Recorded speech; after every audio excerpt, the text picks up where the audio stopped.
very important for all of us to recognize that we're in dire times. And part of the dire times are that there are many more humans on Earth, and that we are making a much greater impact on the Earth than our predecessors. If we want our grandchildren to have resources and survive, we've got to do things today that are different than were done 10, 20, 40, 50 years ago. One of the important ways of thinking about this is something that Garrett Hardin wrote in 1968 on the tragedy of the commons. And Hardin's analysis was that people were, his analogy was a pasture. And he imagined a group of pastoralists harvesting, and the more cows you put on the meadow, the more you got out, and the more you put on, the more you got out. But if we all put on too many cows, we ruined the meadow. And it was a powerful allegory and had some truth for some of the systems that humans have open access to. But many, many ways of organizing institutions enable people to use the commons together and to use it in a renewable way over time. Now, the economists looked at this problem as one of maximum sustainable yield. And so when they were looking at it, they were trying to think through, and Scott Gordon was the person who did this model first, where he posited that for a resource system, there was a curvilinear relationship. At the beginning, you could take out more and more. That's part of the problem. It's attractive. But there comes a point, if you keep taking out still more, you've gone over the equilibrium, and it collapses. And so the problem it was, as Scott Gordon posted, is that humans were dealing with primarily individualized private costs and private benefits. And this is the benefit minus the cost curve. And if they followed that, they came out to here, and they were this far away from sustainable yield.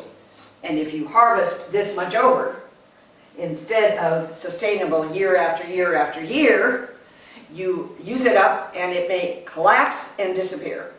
And this has happened. So in terms of ocean fisheries, we have lost a number of species in the oceans because there have been people whose payoff was primarily private profit, and they've gone in and harvested.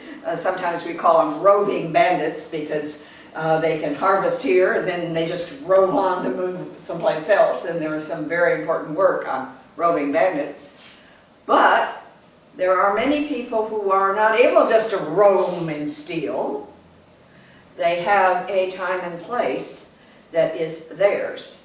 And it isn't the government's, it is theirs. And so if we go to the Alpine Commons, 500 years ago, there were farmers who were able to farm in private land below and do the way they managed the commons up high. And those were sustainable over very long periods of time. Many coastal fisheries, many lakes all over the world have been sustained by a community that organizes. But then they have to be able to create rules and enforce them. They have to determine who is a member, who can access when. And the number of incredibly complex rule systems we've discovered around the world is reassuring. But sometimes when people look at the world with this simple model, they presume everybody is doing this. They don't have any interest in sustainability, and thus they can't be doing anything other, and we must impose rules from the outside. And so the presumption is that it's always got to be the state, the big guys with the guns, who tell us what we should do. Well, yes, there are settings like that, but we need to also recognize that when humans have ownership rights as a commons, common property rights, they frequently can determine how many people should use, what seasons they should use. If you become familiar with a lobster fishery in Maine or any of a wide variety of other sustainable resources where we know they are sustainable, you find that the people who are involved argue about it, talk about it, discuss it, found ways of adjusting their rules so they're adaptable over time to make their system resilient. They've got to be adaptable over time. And they grow trust in one another, because if I'm going to be the good guy that doesn't harvest way out here, I'm going to be a good guy harvesting back so that together we go to sustainable yield. I've got to trust that you will do the same, because if I'm a good guy and you harvest as much as you want, I'm a sucker. And humans don't like being suckers. And the presumption underlying this theory was that humans couldn't figure out ways themselves of avoiding being suckers. But what it is possible, if you enhance the way of people organizing and developing rules that match the systems they're trying to study and work with and live with, they can learn how to trust one another so they're not sucker. But there's too much thinking that there's only one way of doing it. And so in many cases where people had evolved all sorts of fascinating complexity to deal with their complexity, the presumption was, they weren't written down.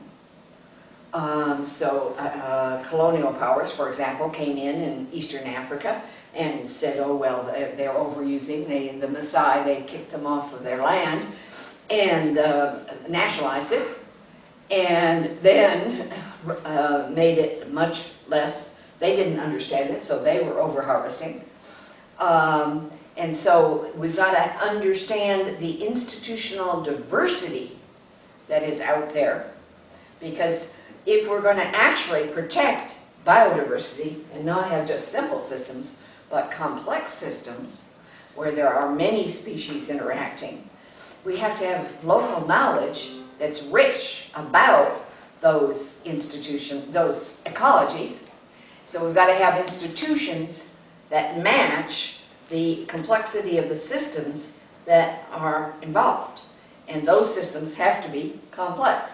So my motto will be build enough diversity to cope with the diversity of the world and allow multi-tier systems at multiple scales so that you don't try to have a uniform top-down panacea that's predicted to cure everything and instead of curing it, kills it.